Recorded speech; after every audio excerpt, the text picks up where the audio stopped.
Good morning, everybody. My name is Adel Sharif. I'm the Deputy Chief Justice of the Supreme Constitutional Court of Egypt, and I have the pleasure to moderate this morning session. And one of the five themes of this conference, and the theme today has to do with the different concepts of the rule of law. Well, I'm going to follow the guidelines set out by the secretaries, so I'm not going to take advantage of being the chair or the mediator of this session, and I would rather give the floor in due course to our contributors to this session, and the first contribution is going to come from the President of the Nigerian Constitutional Court, Mr. Kim, who has already prepared the keynote speech for this session, exploring the different concepts of the rule of law. But by way of introduction, I feel that the theme of this morning's session is very, very important. And no matter how different legal traditions feel about the rule of law, I don't think any one of these traditions has a monopoly of evolving or really developing this concept. The concept is as old as human beings have existed themselves. Throughout history, chronologically, we have always seen the concept of rule of law taking shape within organized societies.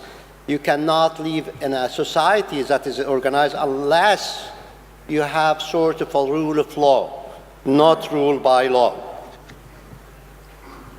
And there are certainly obvious reasons why we do need to have a rule of law in a society. Perhaps first, the rule of law is very needed for the protection of human rights. Unless everybody is subject to the law, ruler before the ruled and the rulers as well, I mean, you cannot talk about a protection or an effective protection of human rights whenever these rights are infringed upon by the ruling authorities.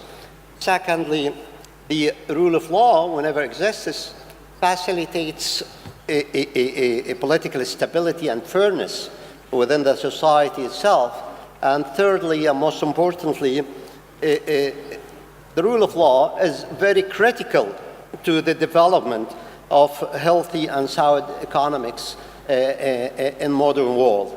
For all these reasons, there are a need for a rule of law. And the rule of law is there, as I said, since the early stages of our life. It's being provided not only through a modern legal system, but historically and chronologically, as I said earlier, through different legal traditions and even religious practices. So all divine revelation, for example, would really encourage us to do the right thing and refrain from really doing the wrong thing. And by this prohibition and this mandate, we find a need for a rule of law, a concept, a common understanding of how things should be handled within our societies, for common values that we all should really stick to in order to live in this organized society, for doing the right thing and refraining from the bad things or wrong things. And I believe I should stop at this point and give the floor to President Kim, the President of the Constitutional Court of Korea, who would gonna enlighten us about the different concept of the rule of law. And I don't want to really, I've gone through his paper. His paper is really excellent and very scholarly. And I don't want to comment, but I just leave it to you and for your own judgment, and this would really reflected within your comment and questions that would follow later on. For the time being, we start with Mr. Kim, And later on, we will turn to President Murad Madrasi, the President of the Constitutional Court of Algeria, for his release response to this paper. So now, President Kim, the floor is yours. Thank you. President Gianni Bucchicchio of the Venice Commission, President Dainius Chalimas of the Lithuanian Constitutional Court, Presidents, Chief Justices, ladies and gentlemen, I am very grateful to have the opportunity to speak to you today. I also would like to congratulate and sincerely express my appreciation to the organizers and all the participants who are here today. The third Congress of the World Conference on Constitutional Justice was held in Seoul, Korea. As acting president of the Constitutional Court of Korea, I am honored to have been invited as keynote speaker to the first session of today's event. The first session of our Congress concerns the different concepts of the rule of law. Based on the questionnaire responses submitted to this Congress, I have been asked to provide some thoughts on this very pertinent and meaningful topic. In light of the diversity of our world, settling an unanimous and exhaustive definition of the rule of law would be difficult. Yet, in the interest of constitutional justice, we can agree on overlapping consensus over the core components of the rule of law. As the concept paper for this Congress suggests, a common core revolves around concepts such as the supremacy of law, equality before the law, and that laws must be public, clear, and prospective. In its 2011 report on the rule of law, the Venice Commission identified common core elements: legality, certainty, prohibition of arbitrariness, access to independent and impartial courts, respect for human rights, and equality before the law. Despite some variations, the questionnaire responses to our Congress confirms this common core of shared ideas. Based on the questionnaire responses to our Congress today, I shall proceed in 4 parts. First, what are the legal sources for the rule of law as a constitutional principle? Second, to what extent has the substantive concept of the rule of law become dominant? Third, I examine key components of the rule of law provided in case law, the prominent areas of law that engage the rule of law concept, and the development of the concept over time. Lastly, I will review the impact of international law on the domestic interpretation of the rule of law. The rule of law is a central constitutional principle. So what is its legal source? Many constitutions provide explicit articles referring to the rule of law. This concept is also covered in sources further down the hierarchy of norms, such as national legislation. For some jurisdictions, international legal instruments also function as one legal source for the rule of law.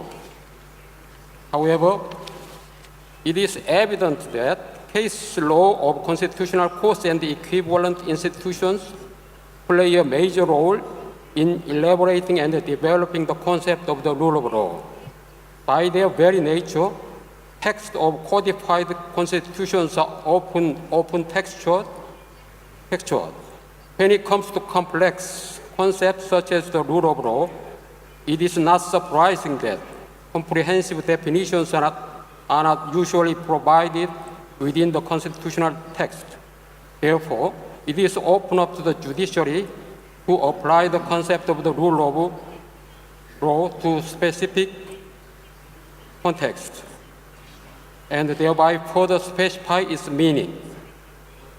Constitutional jurisprudence is thus indeed one of the major legal sources for the concept of the rule of law.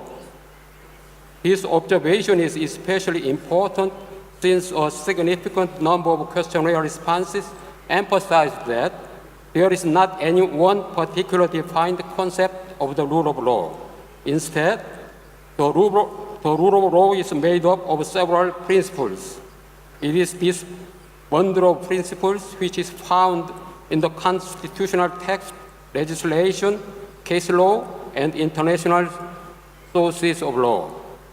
Also, as suggested by question 4 of the questionnaire, the individual elements of the rule of law are often found in constitutional case law. Constitutional case law especially plays a major role in jurisdictions where the rule of law is not explicitly referred to in the constitutional text. Instead, via the process of adjudication, the principle of the rule of law can be deduced from existing constitutional articles. The rule of law in these jurisdictions can firmly be considered as an unwritten constitutional principle. The Constitutional Court of Equivalent Institution is entrusted with the major task of developing the concept of the rule of law, especially if aspects of the principle are not directly mentioned in the constitutional text. To conclude the first part of my speech, the questionnaire responses strongly suggest that prominent legal sources which establish the principle of the rule of law are the constitutional text itself and the constitutional case law. I shall now move on to the following questions. How is the principle of the rule of law interpreted in your country? Are there different concepts of the rule of law, formal, substantive, or other? Today, it seems that the substantive concept of the rule of law has become the dominant concept. In general, a substantive concept of the rule of law is understood as a definition where substance of the rule of law is also of consequence. For example, the law must protect and not violate human rights, whereas the formal notion is mainly concerned with procedural aspects and not the content of the law. Key components of the formal concept of the rule of law include clarity, certainty, and non-retroactivity of the law. Supporters of the formal concept of the rule of law argue that a substantive approach to the rule of law would be, in essence, a pursuit of the rule of good law. That leads to questions of political philosophy and departs from the purpose of the concept of the rule of law. However, we should be able to agree that the formal conception of the rule of law actually contains a substantive core, respecting human dignity. The purpose of formal attributes of the law is to provide certainty and stability, enabling individuals to plan their lives. The purpose is to treat people as valid individuals possessing dignity. Also, disastrous historical experience have taught us that the formal conception of the rule of law is not enough. The questionnaire responses indeed show that the majority of view of today see the protection of human rights as a key component of the rule of law. Thus, the contents of law, and not just these procedural elements, are of utmost importance. Some courts have pointed out that instead of settling on whether the rule of law as a concept is entirely formal or substantive, it is better to say that the concept of the rule of law contains several sub-principles. And among these sub-principles, some are formal, while others are substantive. To be an effective check on the government's monopoly of coercive force, the rule of law must be understood as both a formal as well as a substantive concept. A brief historical review also offers insight on the gradual expansion from a formal to a substantive concept. This can be traced through three major terminology used in the questionnaire answers: the English term rule of law, the German word Rechtsstaat, and the French expression état de droit. These three expressions are often used as equivalents, but it is also well known that they are not exact synonyms. According to Albert Daisy, the rule of law includes at least two prominent aspects. First, government under the law. Second, equality before the law. Based on this definition, for a long time, the rule of law in the English common law world had been understood in very formal terms. However, at the dawn of the 21st century, prominent British judges have acknowledged that the rule of law includes the protection of human rights. As shown in the questionnaire responses to our Congress, the substantive understanding of the rule of law is today also dominant in jurisdictions which draw their legal heritage from English common law. Some questionnaire responses specifically mention the German term of the Rechtsstaat, literally meaning a legal state. Before the Second World War, the idea of the Rechtsstaat in Germany was heavily dominated by the formal conception, drawing strongly on legal positivism. The end of the Second World War brought about a turning point. The concept of the Rechtsstaat in the new German Constitution of 1949 became strongly substantive. Many civil law countries around the world have taken modern German constitutional law, including the substantive Rechtsstaat, as an inspiration, including the Republic of Korea. Roughly 25% of the questionnaire responses to our conference have been submitted in French. The French concept of état de droit also literally means legal state. But with the expansion of executive power in France, gaps left by legislation had historically been filled by general principles of law, including ideas that are traced back to the 1789 Declaration of the Rights of Man and the Citizen. The substantive elements have always been partly included in the French tradition. To conclude the second part of my speech, it is clear from the questionnaire answers that even though the rule of law may have been started out as a formal concept in our world today, the concept has become a substantive one. I now turn to the third section of my speech, the weighing questions 3, 4, and 5 of the questionnaire. These are questions about the constitutional case law of our member jurisdictions.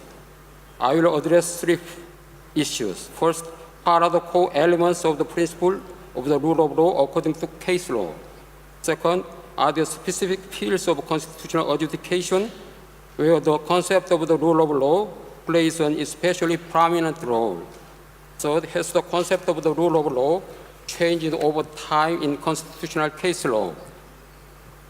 According to some questionnaire responses in some jurisdictions, courts do not usually come forward with a theoretic elaboration on the substance and limits of the rule of law concept as a whole.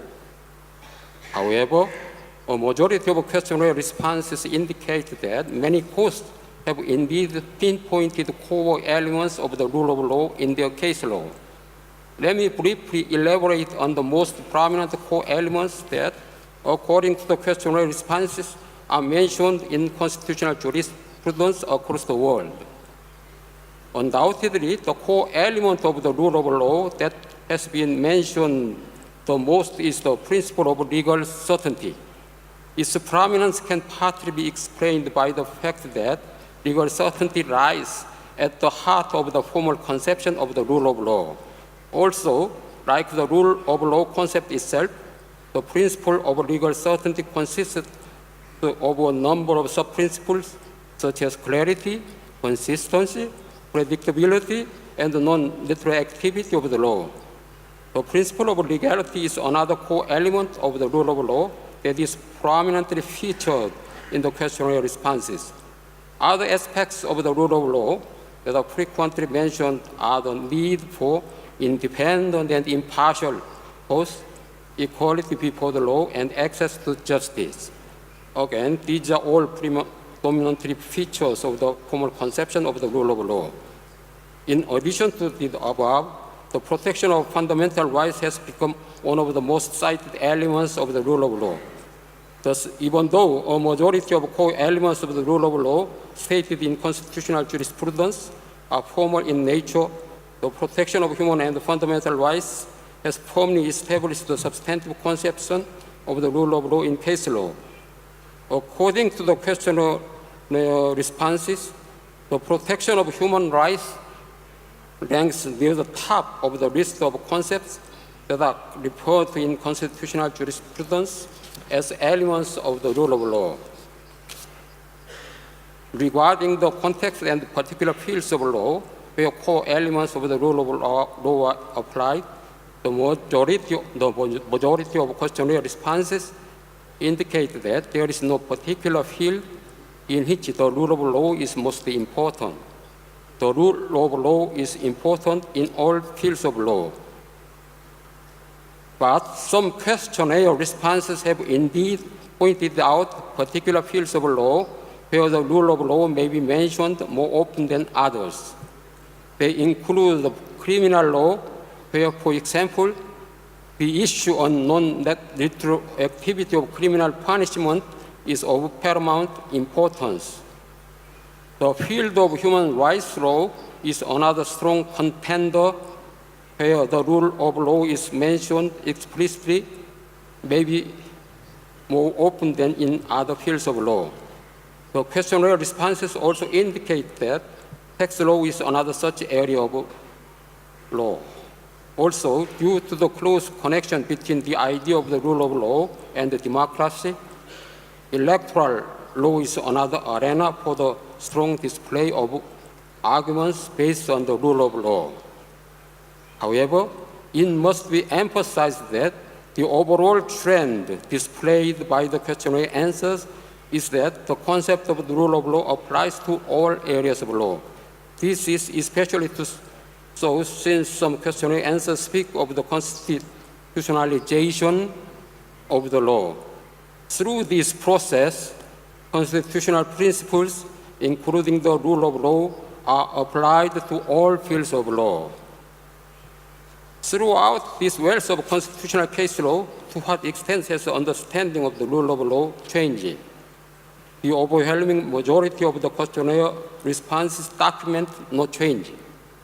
Some courts have also indicated that since they do not provide the theoretical definitions of the rule of law in their case law, the question of change cannot be answered. However, it should be noted that even if some process occurred that may be called change, it is well understood as a development or elaboration of the concept of the rule of law rather than a change in the concept itself. Elaborations include the following: application of the rule of law reflecting changing social circumstances, development of the meaning of legal clarity, the evolution of the separation of powers, introduction of the principle of proportionality, the expansion of fundamental rights and the mechanisms of judicial review, and of course a general shift from a formal to a more substantive understanding of the rule of law. For some courts, the move to the substantive concept was partly caused by the internationalization of society. At this point, I shall turn to the fourth and final section of my speech, asking what role international law plays in the interpretation of the concept of the rule of law. Only very few of the questionnaire responses denied the influence of international law on the interpretation of the concept of the rule of law in their jurisdictions. The overwhelming majority mentioned an influence in one form or another. Constitutional courts and the equivalent institutions which are part of a regional human rights protection system are especially receptive to international influence. European jurisdictions are influenced by the European Convention on Human Rights as well as the values of the European Union. Regional human rights treaties in Latin America and Africa also influence their respective members. No regional human rights protection system currently covers the whole Asian continent. But within the questionnaire responses, Sub-regional cooperation in the field of human rights, such as the ASEAN Declaration on Human Rights, have been mentioned as a source of international influence. Even without a formal regional human rights mechanism, various jurisdictions to take into account international law and influences from abroad. This is because most states in the world are signatories to at least one of the major international human rights treaties. Since the protection of human rights has come to be understood as an element of the rule of law, these treaties and the opinions of their respective monitoring bodies naturally play a role in the interpretation of the rule of law. Examples of these treaties mentioned in the questionnaire responses include the following: the ICCPR, the ICESCR, and the UN Convention on the Rights of the Child.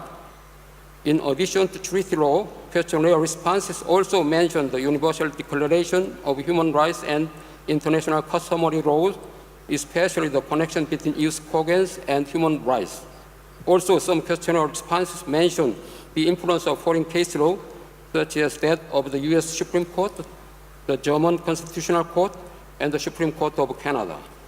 To what extent international law actually affects the interpretation of the rule of law, of course, largely depends on the status of international law in the respective domestic legal system. However, even if international law is viewed as inferior to the domestic constitution, questionnaire responses suggest that there is no objection to the idea that international law can offer supplementary standards in interpreting constitutional principles such as the rule of law. Finally, please allow me to conclude with the following points. Even though pinning down an exact concept of the rule of law is not easy, we can nevertheless set a minimum working definition based on a common core. This is evident from the questionnaire responses to our Congress today. One useful way that has been applied to defining the rule of law is to think of various layers of definitions. We can start with the rule of law's main purpose, namely to provide some sort of legal limitation to the coercive powers of the state. We can thus identify the rule of law as a concept with a solid and uncontroversial core, the principle of legality. We can then add another rather uncontroversial layer, which is composed of the core elements of the formal conception of the rule of law, for example, legal certainty, access to justice, and equality before the law. In light of negative historic experiences, a further layer that includes the separation of powers and, of course, the protection of human rights can be added. Even further, we may add layers concerning issues of social justice and welfare.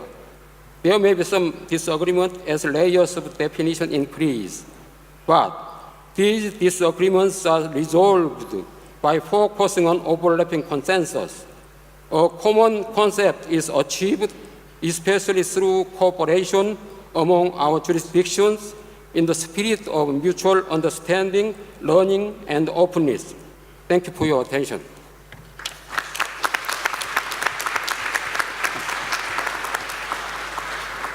Thank you very much, President Kam, for such a really enlightening, informative keynote speech that really has covered all the relevant aspects of the theme of this session. I now turn the proceeding to the Honorable President Murad Madresi, the President of the Constitutional Council of Algeria, to respond to this speech. So, President Madresi, you have the floor.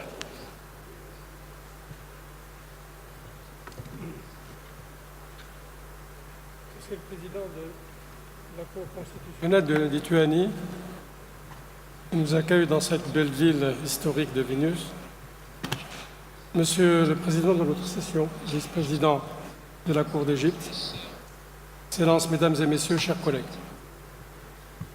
la contribution de nos pays dans leur réponse au questionnaire constitue un axe important d'échange d'informations et d'expériences très utile.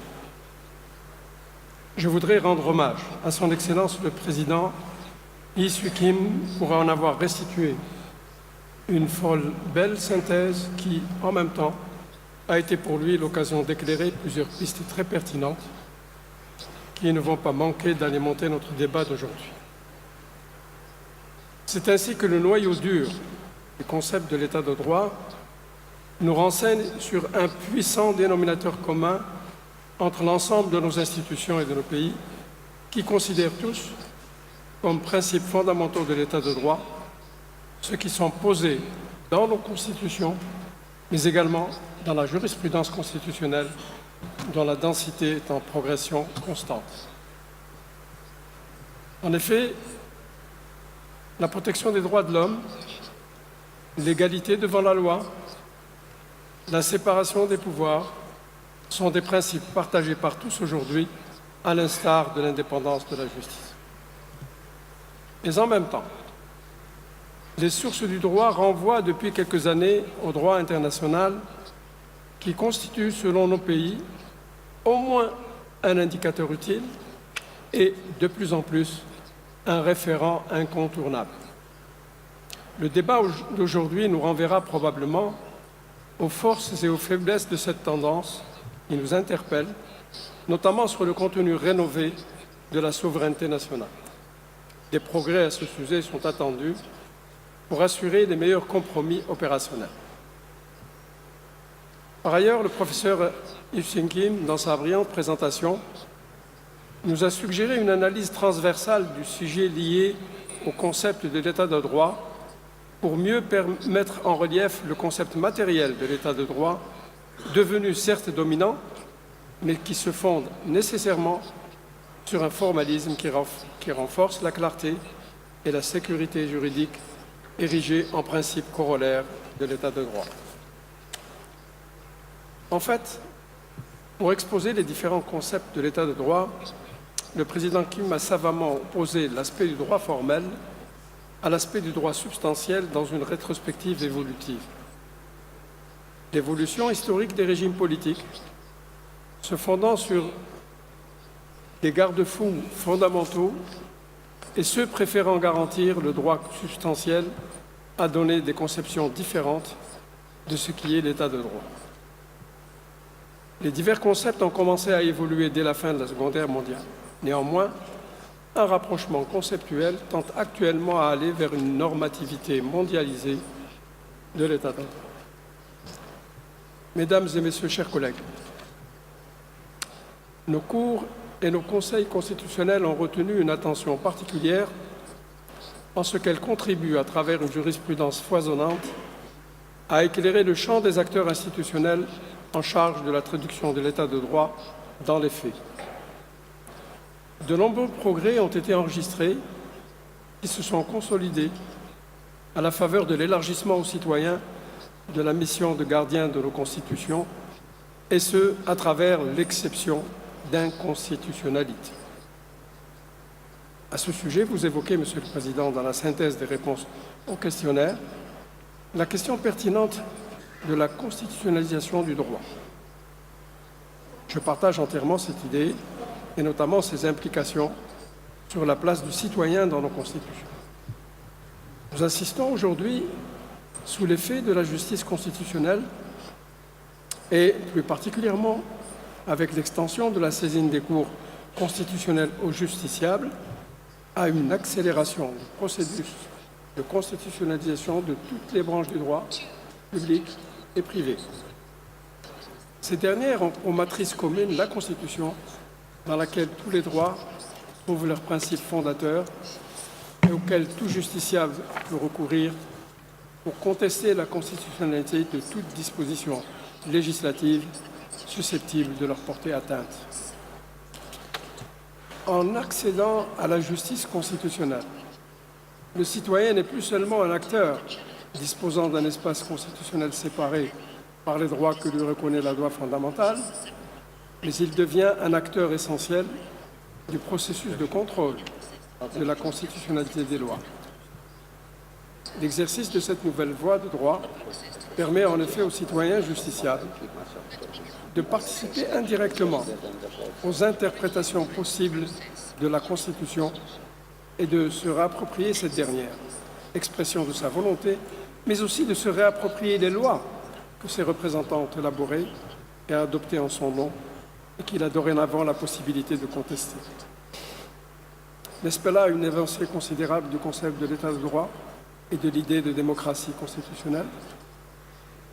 L'Algérie, comme d'autres pays de la sous-région, et plus largement un nombre important de pays africains, s'est dotée d'un mécanisme qui nous a donné déjà l'occasion de bénéficier de l'expérience de ceux qui nous sont précédés dans ce domaine.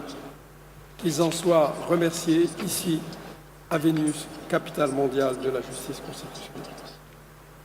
Nos débats d'aujourd'hui nous permettront de revenir sur ce nouveau et puissant segment de la justice constitutionnelle qui a transformé substantiellement nos programmes d'action et consolidé nos missions de veille liées au respect de nos constitutions.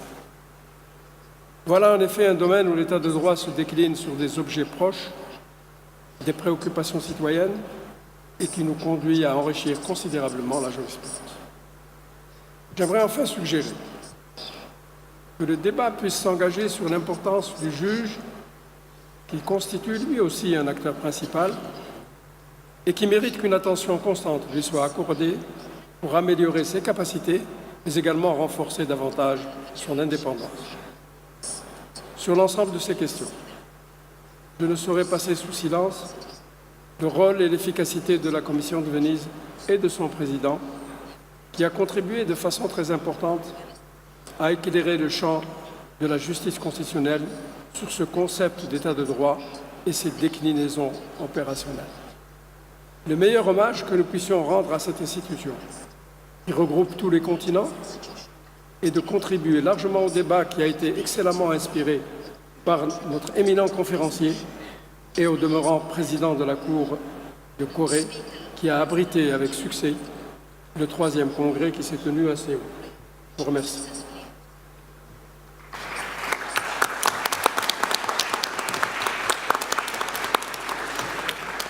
Thank you very much, President Idrissi, for your excellent comment on this. Following the order, we will turn the floor to the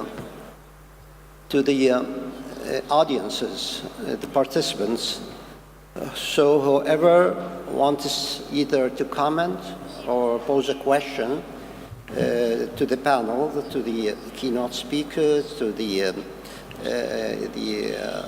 respondent, to myself, or anybody will be very much welcome to do so. And the comment or the question should not exceed a 5-minute limit. So by this, I just turn the floor to you. So we start with Turkey. Turkey first. I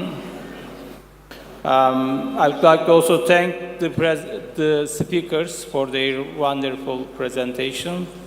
Do we see them? I don't see them. Here. Where's Turkey? Sorry, could you raise your hand, Turkey? So Yes. Yeah, behind them. Yeah, okay. Please go ahead.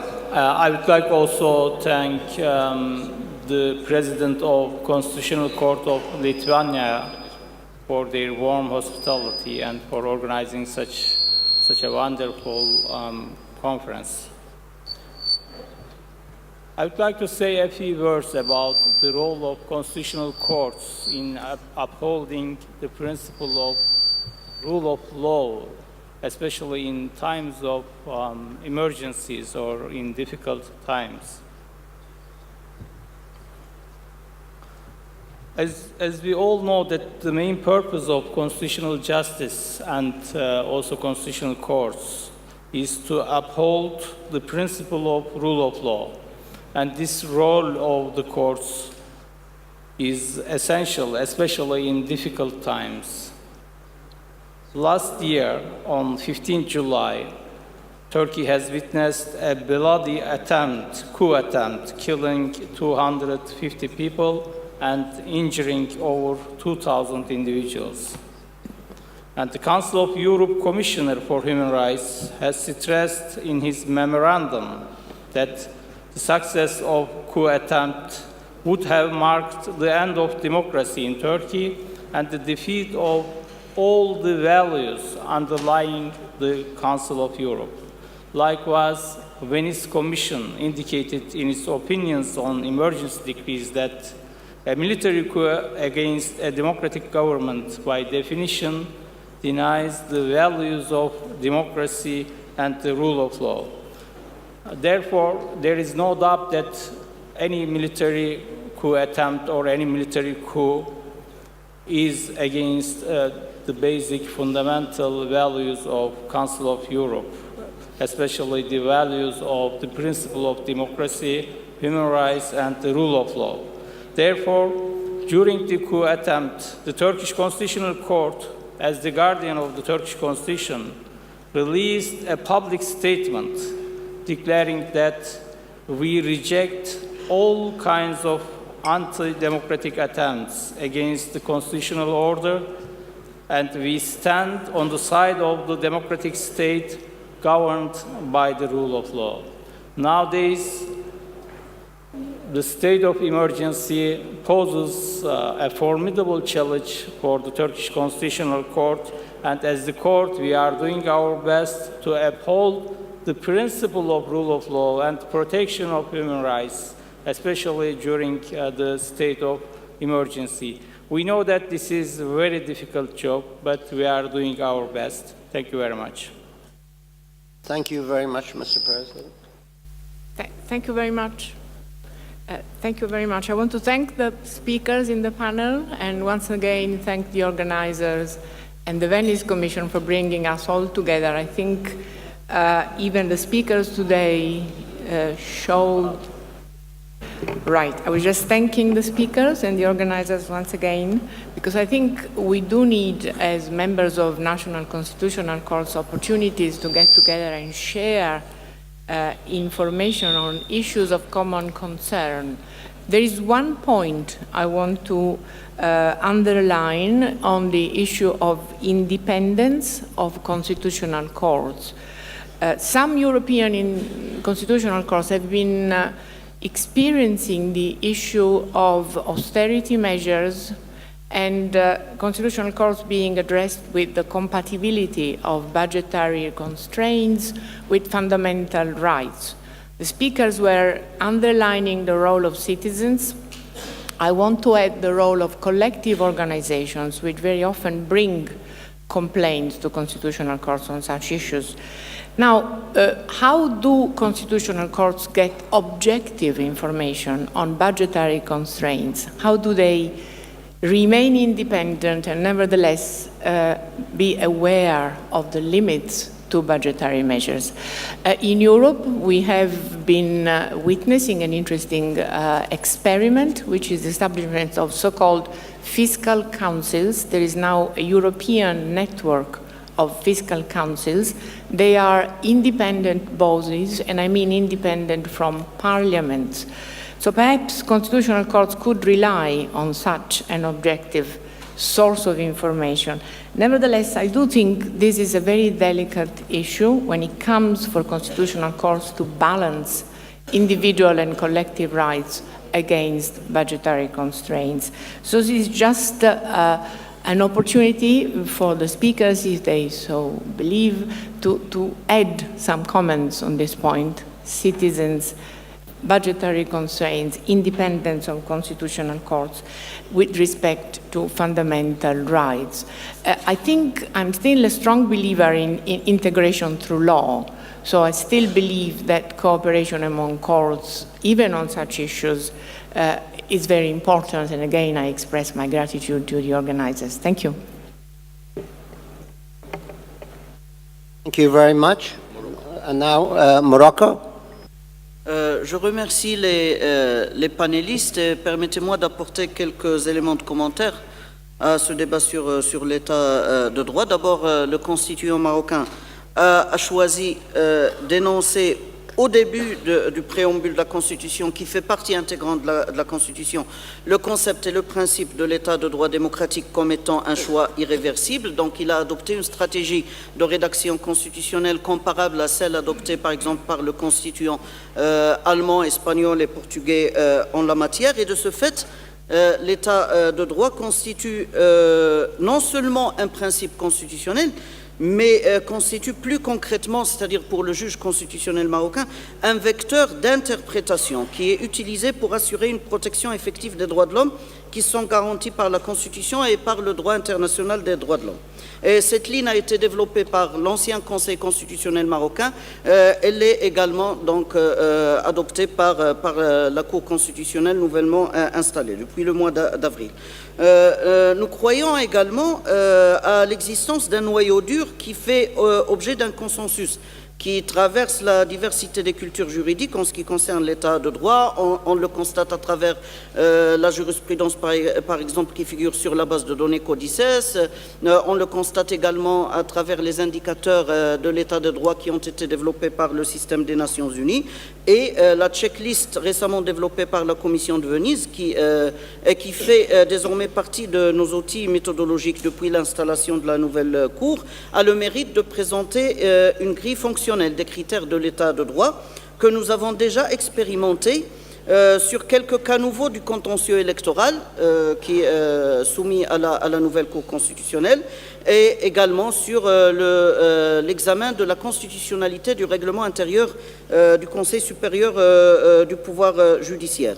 Je rappelle enfin donc que nous travaillons sur la perspective de mise en place d'un mécanisme national de l'exception d'inconstitutionnalité qui est désormais prévue par l'article 133 de notre Constitution et nous travaillons sur la conception c'est-à-dire pour apporter notre point de vue sur une conception sur le cheminement procédural de l'exception d'inconstitutionnalité, disons, le plus accessible et le plus protecteur des droits fondamentaux. Merci, Monsieur le Président.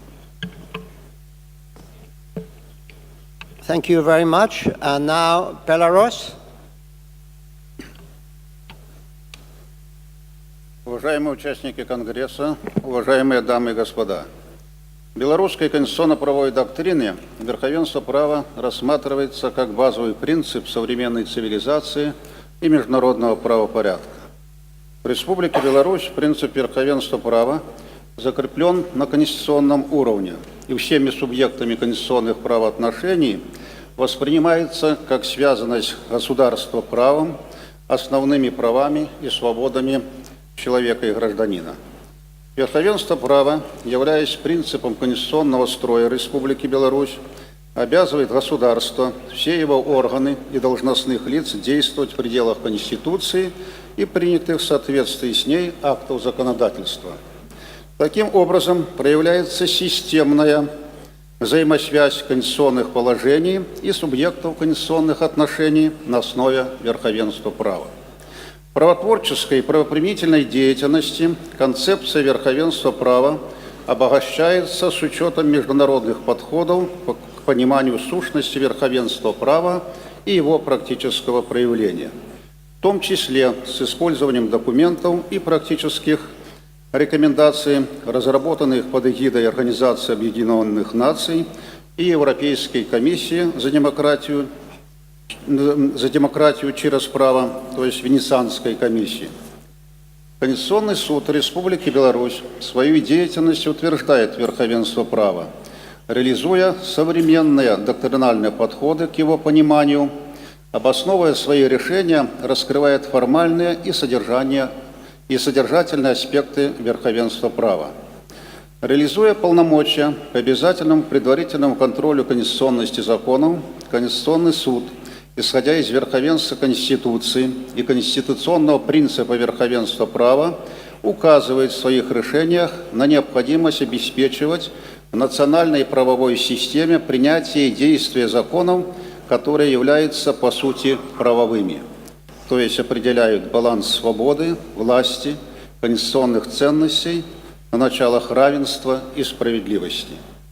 В настоящее время при нестабильности международных отношений, угрозах национальной безопасности, усилении проявлений терроризма, экстремизма, эскалации военных конфликтов, в условиях снижения защищенности человека государство вынуждено обращаться и к силовым методам преодоления проблем, применению чрезвычайных мер. Но при этом необходимо учитывать, что только соблюдение верховенства права позволяет достигать надлежащего баланса интересов национальной безопасности и прав человека, устанавливать конституционно допустимую соразмерность при ограничении прав. Конституционный суд в решениях при проверке конституционности принятых в последние годы законов о борьбе с терроризмом, экстремизмом, предотвращении легализации доходов, полученных преступным путем, и финансировании террористической деятельности, обосновывал свои правовые позиции, учитывая, что принцип верховенства права включает и правовую безопасность личности, которая выражается в состоянии правовой защищенности граждан при наличии реальных гарантий осуществления предусмотренных Конституцией прав и свобод. Безусловно, что только посредством последовательного претворения в жизнь всех элементов верховенства права в государстве гарантируется развитие демократии, обеспечение прав и свобод человека, становление реального конституционализма. В заключение хочу отметить, что Республика Беларусь по оценке независимых международных организаций устойчиво занимает достойное место в глобальном рейтинге стран мира по индексу верховенства права. Это свидетельствует, что верховенство права является той правовой конструкцией, которая позволяет задействовать все правовые механизмы для объединения усилий государственных органов, институтов гражданского общества и граждан по развитию Республики Беларусь как демократического правового государства. В заключение я хочу сердечно поблагодарить организаторов данного конгресса, Конституционный суд Литовской Республики, Венецианскую комиссию и всех тех, кто организовал этот прекрасный форум. Спасибо за внимание. Thank you very much. Now, Algeria. Merci, Monsieur le Président. Je remercie les intervenants pour leur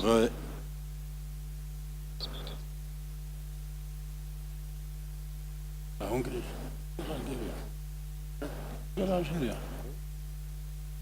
Je remercie les intervenants pour leur excellent texte et je crois qu'on a besoin d'une précision concernant l'état de droit. La terminologie répandue en doctrine et les termes utilisés dans cette première session concernant l'état de droit, on trouve l'état de droit comme un idéal auquel aspirent les nations modernes. On trouve le qualificatif notion de l'état de droit. On trouve le concept de l'état de droit.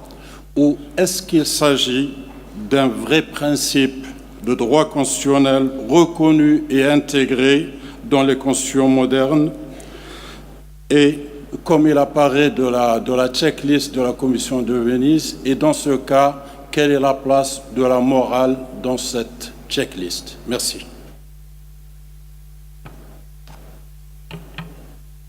Thank you. And now, Zambia. Thank you, Mr. Chair. Let me join those that have congratulated you before on your ably handling this session. May I also congratulate the government of Lithuania for hosting us and for receiving us very well. The point I raise concerns the issue of human rights being a key component of the concept of the rule of law. Now, there appears to be a mismatch between the operation of the rule of law domestically and internationally when it comes to human rights. Many states have embraced international standards by way of ratification or accession. But on the other hand, domestication of key fundamental human rights has not taken place at a pace that would be comforting to all. A cursory look at the concluding observations of various treaty bodies will reflect that fact that several states have not fully domesticated these standards. And what that does to a constitutional court that follows, for instance, the Commonwealth tradition of dualism, is that these standards are not per se exploited by the individual at national level. And this, in our view, is a serious challenge to the realization of the rule of law domestically. Maybe a suggestion through this body is that even as we interrogate this concept, we equally engage with regional and universal bodies like the UN to see how best the domestication of these normative standards can fully be done if the rule of law is to be fully expressed at domestic level. Thank you. Thank you very much. Thank you. Just a technical note for all of you. So in order to avoid the acoustic audio feedback, please take off your headphones before talking in the microphone. So before we go talking on the microphone, we should really take off our headphones. Now, I don't know whether Benin is, does Benin want to really contribute to this discussion or not? Because we are technically unsure whether they want to talk or not. Push the button. Yeah, push the button. Okay. Floor is yours. Merci. Je crois qu'il y a une erreur quelque part, puisque j'avais été cité comme intervenant après la Biélorussie. Et je suis étonné qu'on me dise que est-ce que le Bénin veut parler? Oui, le Bénin veut parler. D'abord pour remercier les organisateurs. D'abord pour remercier les organisateurs pour les dispositions prises, pour la réussite de cette manifestation et pour apprécier la qualité de la présentation thématique. Mais je crois que la finalité fondamentale de l'état de droit, c'est la préservation de la dignité humaine.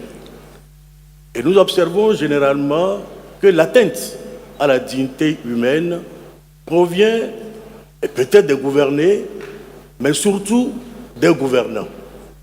Ce qui fait que l'effectivité de l'état de droit suppose le respect des décisions du juge qui peut sanctionner, selon l'état de droit, les actes posés par les gouvernants. Dans mon pays, c'est la juridiction constitutionnelle qui est chargée de faire respecter l'état de droit. Je pense qu'il serait bon que dans les échanges, nous puissions apprécier le respect des décisions des juridictions constitutionnelles sanctionnant les gouvernants. D'autant plus que la Commission de Venise a rappelé dans un avis que le respect des décisions du juge est aussi un élément de respect de la Constitution qui s'impose aux gouvernants.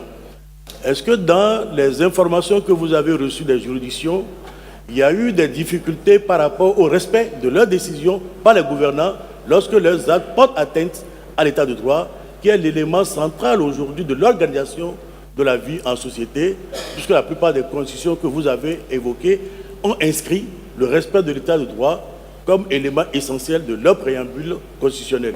Merci. Non. Thank you very much. So now the floor goes to the Secretariat. Actually, as a participant, not as as the Secretariat, I would ask a question to the speaker and the respondent. In the keynote speech, I noticed that there was a strong emphasis that the rule of law is often defined through the case law and is not defined in abstract in the applicable texts. And you seem to distinguish between, if I can say so, harder element and softer elements. You mentioned that, for example, the non-retroactivity of criminal law would be a strong part of the definition of rule of law, if we can say so. And there might be others which are softer. If in other areas of the law, maybe retroactivity is not such a strong, doesn't have such a strong protection.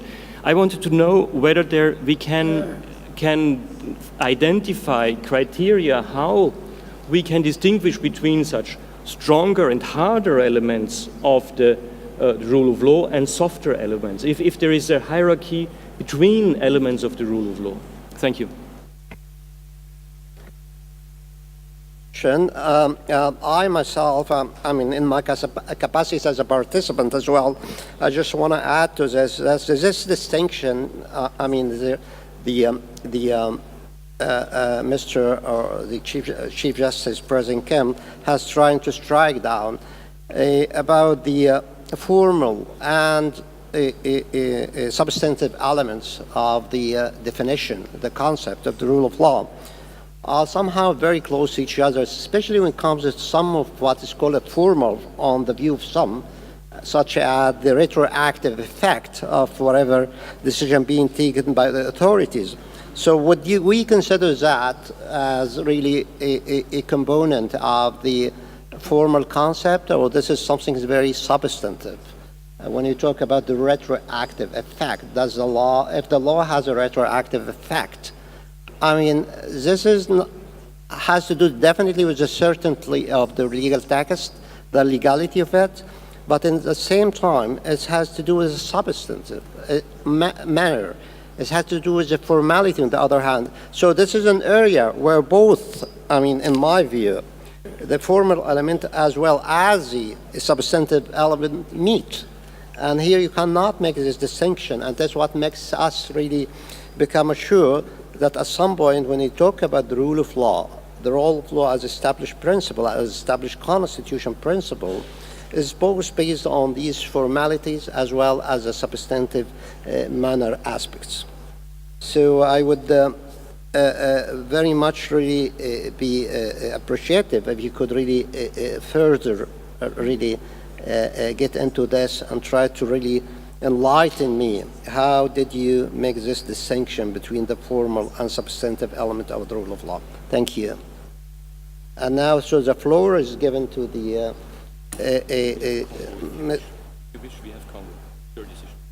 No, we'll have, if you want to respond, definitely, this is your right. For President Kim, if you want to respond, President Madrasi as well, as you want to respond, we would really very much appreciate that. As you mentioned, international bodies such as the Venice Commission that provide guidance to the universal value of the rule of law. I believe it should be our goal to further harmonization and realization of the concept of rule of law in line with such international standards, whether it is through formal international conventions or treaties or informal cross-reference of foreign case law. Je vous remercie, Monsieur le Président. Notre honorable collègue italienne nous a interpellés sur les questions de l'indépendance de nos juridictions, mais en visant l'aspect budgétaire. Lorsque il y a des restrictions budgétaires qui pourraient avoir pour effet de limiter l'indépendance de nos juridictions.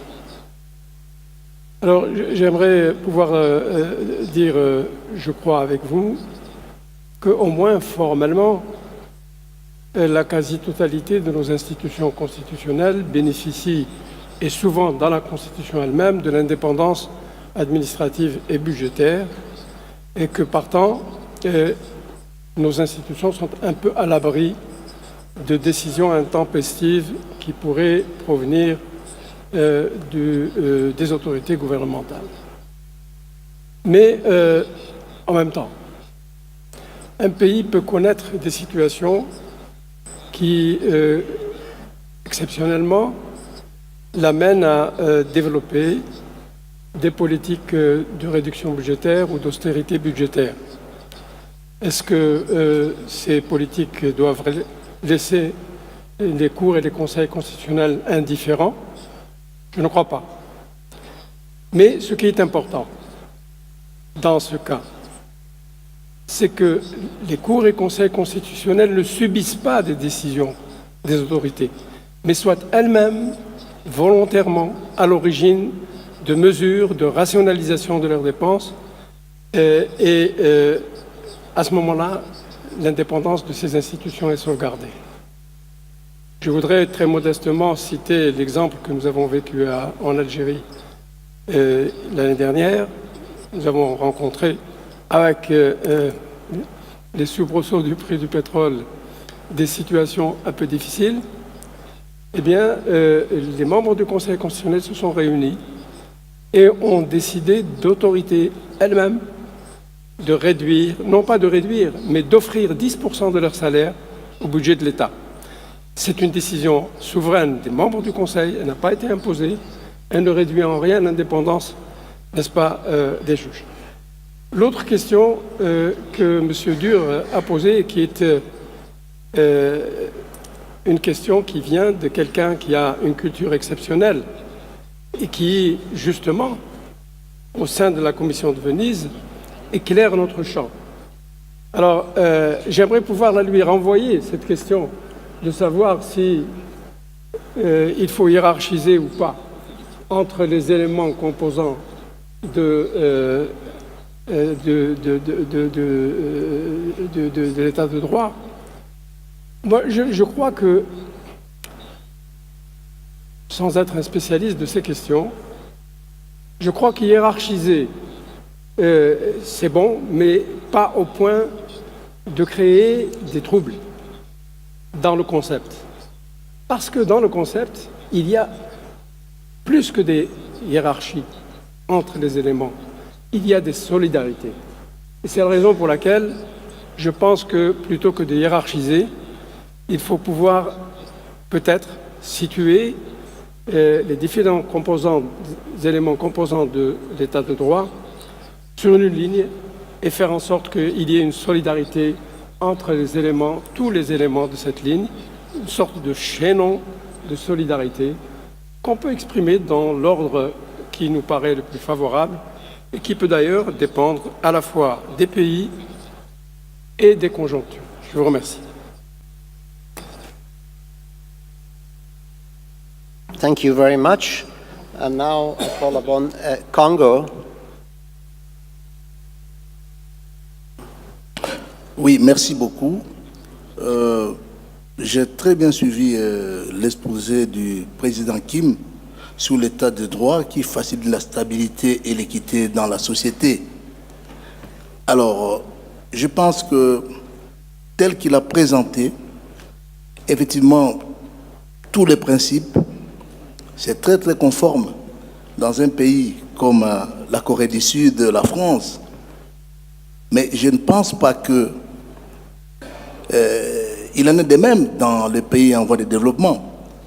C'est pourquoi j'aimerais lui poser la question de savoir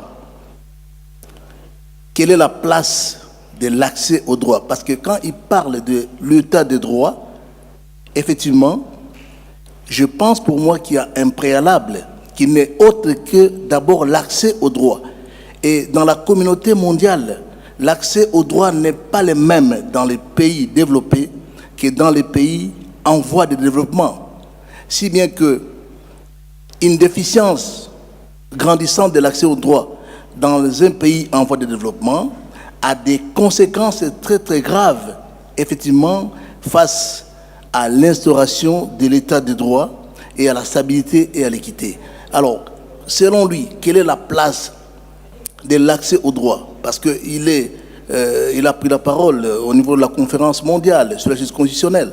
Donc, peut-il intégrer le rôle de comment il entend le rôle de l'accès au droit en rapport avec la stabilité et l'équité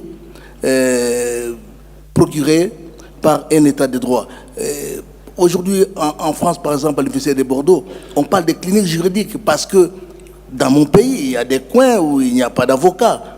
Comment, effectivement, la population peut comprendre l'état de droit alors que cette population a du mal d'abord à accéder au droit? Et quelle est alors la place de l'accès au droit dans la mise en œuvre de l'état de droit? Je vous remercie. Thank you very much. Now, Côte d'Ivoire. Merci. Merci, Monsieur le Président. Je voudrais, comme tous les autres, remercier la République de Lituanie qui nous reçoit et également féliciter les intervenants. Vous pouvez parler plus fort, s'il vous plaît, plus proche au microphone. Ah, d'accord. Donc, je disais que je voudrais féliciter également les intervenants pour la qualité de leur intervention. Je suis tout à fait d'accord avec le président Kim lorsqu'il dit que l'état de droit doit être apprécié, n'est-ce pas, de façon transversale. Effectivement, cet état de droit imbibe tous les domaines, n'est-ce pas, de la société. Et à partir de ce moment-là, il faut maintenant chercher comment aller passer de la théorie à la pratique.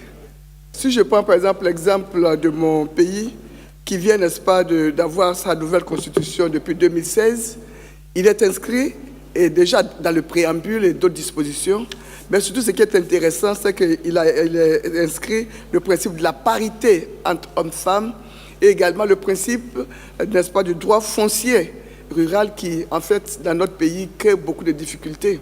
Et je pense que l'avantage de la constitutionnalisation de ces deux matières, c'est de dire que les plaideurs pourront, enfin, n'est-ce pas, saisir le tribunal par voie d'exception et obtenir ainsi, n'est-ce pas, le sursis à statuer et permettre au Conseil constitutionnel de prendre la décision. Et pour que justement cette mesure ne reste pas lettre morte, le Conseil constitutionnel, n'est-ce pas, entend organiser une réunion avec les avocats pour les inciter, n'est-ce pas, à amener les populations à choisir cette voie de façon à ce qu'il y ait une jurisprudence, parce que jusque-là, il n'y a pas beaucoup de jurisprudence. Et comme les prochaines réunions de notre organisation vont porter sur la constitutionnalité, je pense que ce serait une bonne chose. Et moi, je pense que c'est là une voie pour arriver à faire en sorte que cet état de droit devienne effectif. Je vous remercie.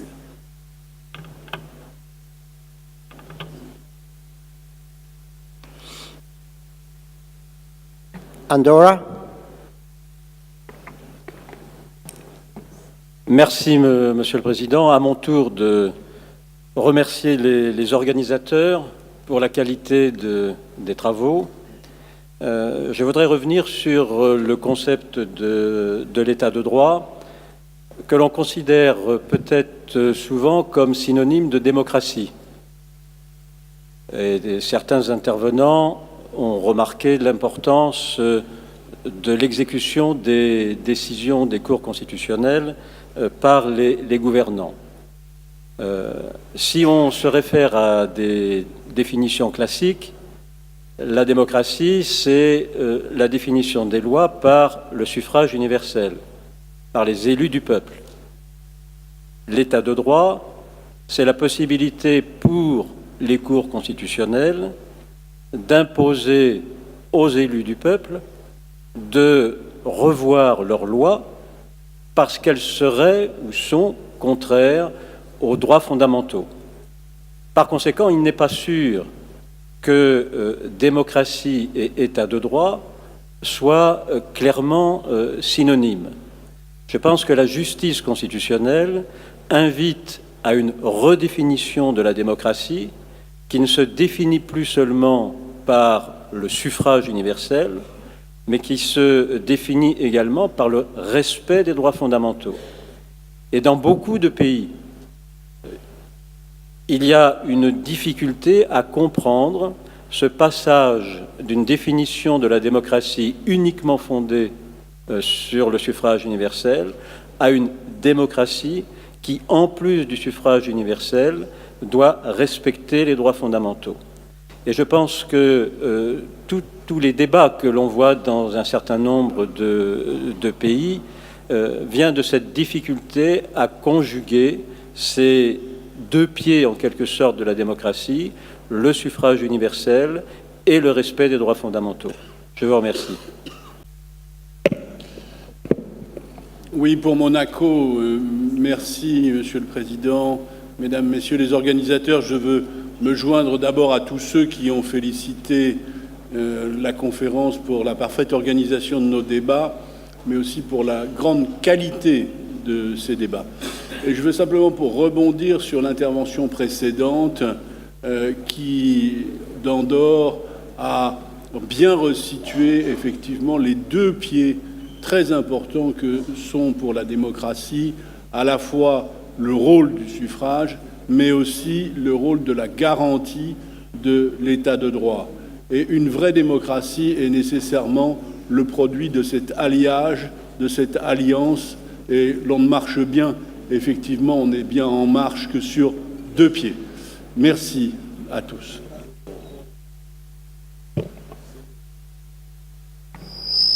Thank you very much. Now I just want to check whether our rapporteur, Mr. Mokachif Rahmat, wants to add something. Do you want to add anything to the discussion? No? Okay, so we'll come on to the report. Now time has flown so fast, and we have come to the end of this morning session. And I just would very much like to thank the organizers, the Lithuanian Constitutional Courts, not only for providing us with this excellent session, but also for the kind hospitality they have shown us, all of us, in this beautiful country. I also would like to thank the Secretariat of the Venice Commission for really taking good care and doing the hard work to really get us all together here in this beautiful country within this prestigious conference. I'm also very thankful to all of you for taking time of your busy schedules and traveling throughout the world to come here and joining us. I have very much enjoyed the interaction with all of you, and I wish you a great conference within the coming 2 days. And I look forward to further discussing these important issues we have raised up today with you and our side talks here and there throughout these coming 2 days. Thank you very much, and have a great day.